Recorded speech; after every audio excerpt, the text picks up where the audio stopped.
There is a powder sitting on the shelf of every grocery store in America that destroys an entire ant colony in 24 hours. It costs less than $1 per application. It has been registered with the EPA as a pesticide since 1948. It kills the workers, the soldiers, the larvae, and the queen. Every single one of them. And it does it from the inside out, using the colony's own survival instincts against itself. For over a century, this was the #1 ant killer in every American household. Your great-grandmother had a box of it next to her washing machine. She did not need a phone number for a pest service. She did not need a quarterly contract. She needed a teaspoon, a bowl, and 5 minutes. Then the pest control industry turned into a $26 billion machine, and a powder that cost pennies had to disappear from public memory. They did not stop recommending it because it failed. They stopped talking about it because it worked too well. A substance that eliminates your ant problem for less than $1 cannot generate a $250 service call. And what cannot generate a service call cannot sustain a recurring revenue empire. This is the story of the cheapest, most effective ant killer ever discovered, and the billion-dollar industry that prayed you would never find this video. If these stories matter to you, the subscribe button and the bell are the best way to make sure this knowledge stays alive. Here we dig up what the outdoor and home industry buried. Now let me take you back to 1881, Death Valley, California, the hottest place on the surface of the earth. A prospector named Aaron Winters is living in a stone hull carved into a hillside near Furnace Creek with his wife Rosie. Their shelter is described in historical records as a hole half-hewed from rock with a thatched roof pressed against the desert hill. They are barely surviving. One night, a wandering prospector named Henry Spiller stumbles in from the desert and tells them about a strange, white mineral being pulled from dry lake beds across the border in Nevada. Spiller describes crystals that look like cotton balls scattered across the salt flats. Winters freezes because he has seen those exact crystals before, littered across the marshes near his own camp. That same night, Aaron scrapes some of the white powder into a tin pan, holds a flame underneath, and watches the substance burn bright green. The green flame test, an ancient and unmistakable indicator of one specific mineral, borax. A mineral that had been transported along the Silk Road since ancient times, prized in Tibet and Central Asia for centuries before a single American prospector knew its name. Within months, a San Francisco businessman named William Tell Coleman buys the mineral rights for the entire deposit. He builds the Harmony Borax Works, the first successful commercial borax refinery in the Death Valley region. But there is a problem that almost kills the entire operation before it begins. The nearest railroad station sits 165 miles away across some of the most brutal and waterless terrain on the North American continent. Summer temperatures in the valley regularly exceed 130 degrees. There are no roads, no reliable water sources between stops, and no existing freight system capable of handling the load. Coleman commissions massive custom-built wagons, each engineered to carry 10 tons of refined borax pulled by a team of 18 mules and 2 horses. The legendary 20-mule team, fully loaded with 2 ore wagons and a 1-to-200-gallon water tank, the entire rig weighs over 36 tons. It crawls 17 miles per day through scorching desert heat. The round trip from the Borax Works to the Mojave Railroad Station takes 20 days. A new team left the works every 4 days like clockwork. And across 6 continuous years of hauling from 1883 to 1889, not a single animal was lost, and not a single wagon broke down. 20 million pounds of borax were dragged out of that furnace by mules and men. By the late 1800s, borax had become a staple in every American household. Families used it in laundry soap, toothpaste, mouthwash, ceramic glaze, skincare products, and general cleaning solutions. The 20-Mule Team brand became one of the most recognized trademarks in the country. It was showcased at the 1904 St. Louis World's Fair and even appeared at the Golden Gate Bridge dedication in 1937. But there was one use of borax that the industry would eventually prefer you forget entirely: pest control. Grandmothers across the country were mixing a spoonful of borax with a spoonful of sugar, setting it near ant trails and watching entire colonies vanish within days. No protective equipment, no chemical hazard labels, no $300 invoice from a man in a white truck. just a powder that cost a few cents and a recipe passed down through generations like a family heirloom. It worked so well that by 1948, the Environmental Protection Agency officially registered boric acid products as pesticides in the United States. And then something remarkable happened. In 1971, a formal scientific study was published describing the use of borax in bait form to control ants in domestic homes. By 1987, boric acid had been specifically proven effective against Pharaoh's ants in controlled laboratory conditions. By 1993, there were 189 federally registered pesticides containing borax on the EPA registry. 189 different products, all built around the same dirt-cheap mineral your great-grandmother kept under the kitchen sink. Today, the number of boric acid-based products registered in the United States has climbed past 500. But here's the part nobody talks about on television or in the pest control pamphlets or in those friendly brochures the exterminator leaves on your kitchen counter. Stay with me, because what comes next is where the story gets heavy. This video is just the surface of what the industry has been hiding from you. I have collected everything the pest control and outdoor industry does not want you to know. All inside the complete forbidden vault. Natural pest elimination methods that cost pennies and outperform commercial chemical poisons in independent testing. Fire building techniques that military survival units used in the field and that are now classified as too dangerous for standard civilian instruction manuals.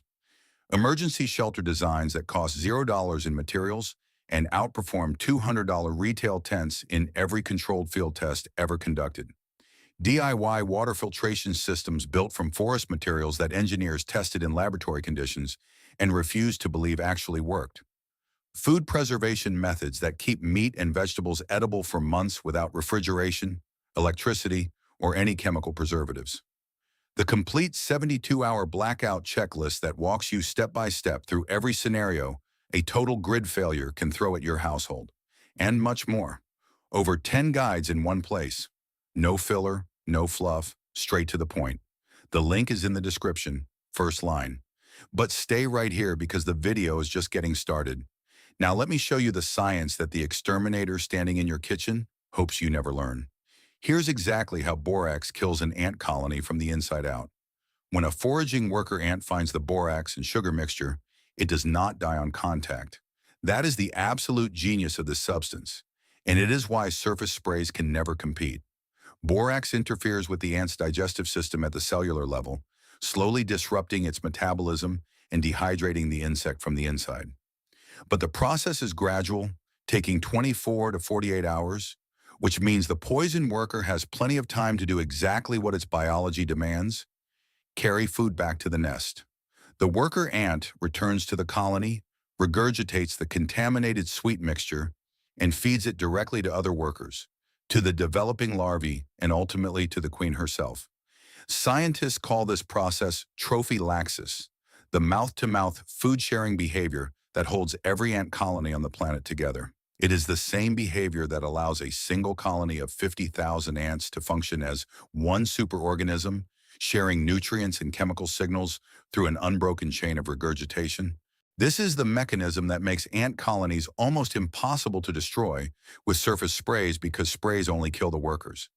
You can see the queen, the larvae, and the deep nest remain untouched, but borax does not attack the surface.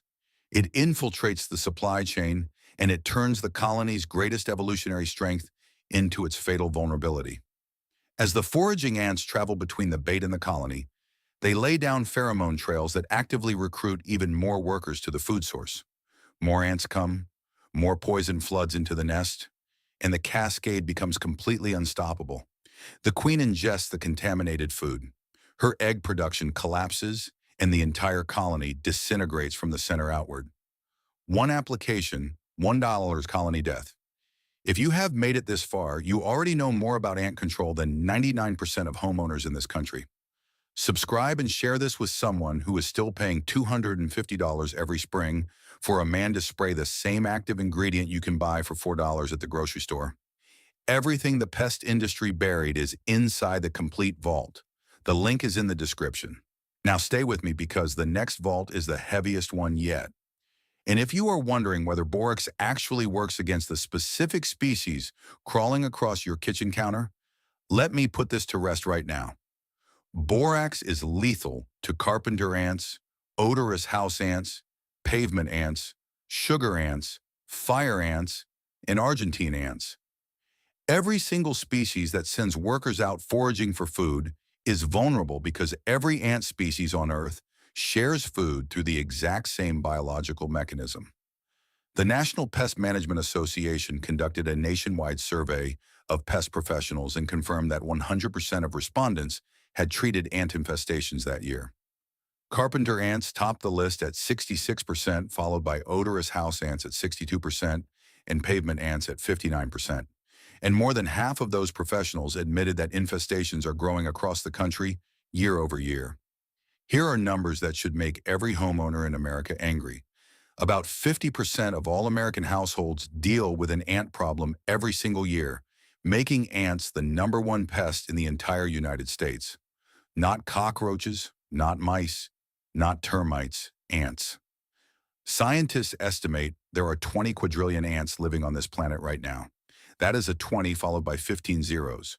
The average single colony contains anywhere from 10,000 to 500,000 individual workers, all connected through the same food-sharing network that one spoonful of borax can completely dismantle from the inside. Across all generations, more than 80% of millennials, Generation X and baby boomers, reported that ants and wasps are their top pest concern in and around their homes. 80% of every generation of homeowners, all fighting the same insect, all being funneled toward the same expensive quarterly service contracts. Now here's where the story turns from science to something much darker. So why is every homeowner not simply using borax? Why does a $26 billion pest control industry exist to solve a problem that a $40 box of powder already solved more than a century ago? Because you cannot build a subscription business around a product the customer only needs to buy once. The entire pest control business model is engineered around one single concept: recurring revenue. Industry analysts have confirmed that the average pest control company generates between 70 and 85% of its total annual revenue from monthly or quarterly service agreements, not one-time permanent solutions. Ongoing contracts that bill your credit card every single quarter for the rest of your home ownership. Think very carefully about what that means for the advice they give you when they walk through your front door. The company that shows up does not profit by solving your ant problem permanently. It profits by managing your ant problem indefinitely. Just well enough that you keep renewing, but never well enough that you stop calling. A one-time borax application that wipes out the colony in 24 hours is the single worst possible outcome for their bottom line. The average American homeowner pays between $150 and $300 for a single professional ant treatment visit. Severe carpenter ant infestations can run as high as $400 for a single intervention, and most exterminators recommend quarterly service plans costing $400 to $500 per year, every year for as long as you own the house.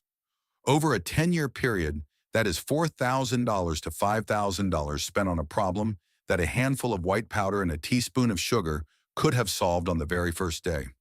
Now multiply that by the 65 million American households that deal with ant problems. You start to understand why the industry prayed you would never see this video. You cannot patent borax. It is a naturally occurring mineral pulled straight from the earth. You cannot create a proprietary formulation that forces the customer to repurchase every season. You cannot generate product dependence when the solution sits on the same shelf as laundry detergent and costs less than a cup of coffee. The entire economic architecture of the pest control industry requires customers who do not know what their grandparents already knew. Borax represents everything that model is designed to suppress. It is cheap, it is natural, it is universally available at every store in every town in every state, and it works the first time permanently. So it had to be repositioned, not banned outright because that would have raised too many questions. Just quietly buried under an avalanche of branded products, professional licensing requirements, state certification programs, and multi-million-dollar marketing campaigns designed to convince the average homeowner that killing ants is a job for a trained specialist. It is not. The pest control industry spent decades building a wall of complexity around a problem that your grandmother solved with a mixing bowl. Let me tear that wall down for you right now. Here is exactly what to do step by step. Go to any grocery store, hardware store, or pharmacy and pick up a box of 20 Mule Team Borax. It costs about $4 and a single box will last you years of ant treatments across multiple seasons. In a small, clean bowl, combine 1 tablespoon of borax with 3 tablespoons of regular white granulated sugar.